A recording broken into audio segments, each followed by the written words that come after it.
देवेंद्र फडणवीसांनी घेतली तिसऱ्यांदा मुख्यमंत्रीपदाची शपथ। मी देवेंद्र सरिता गंगाधरराव फडणवीस ईश्वर साक्ष शपथ घेतो की कायद्याद्वारे स्थापित झाले आहे अशा भारताच्या संविधानाबद्दल मी खरी श्रद्धा व निष्ठा बाळगेन। मी भारताची सार्वभौमता व एकात्मता उन्नत राखीन।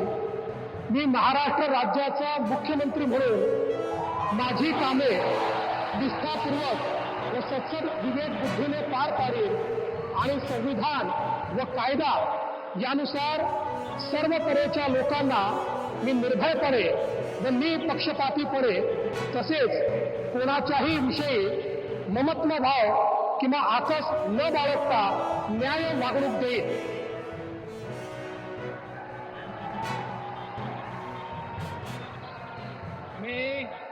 मी देवेंद्र सरिता गंगाधरराव फडणवीस ईश्वर साक्ष शपथ घेतो की महाराष्ट्र राज्याचा मुख्यमंत्री म्हणून माझ्या विचारार्थ आणली जाईल किंवा मला ज्ञात होईल अशी कोणतीही बाब असा मुख्यमंत्री म्हणून माझी कामे यथायोग्य पार पाडण्यासाठी आवश्यक असेल ते खेरीज करून एरवी मी कोणत्याही व्यक्तीला किंवा व्यक्तींना प्रत्यक्षपणे व अप्रत्यक्षपणे कळवणार नाही किंवा त्यांच्याकडे उघड करणार नाही।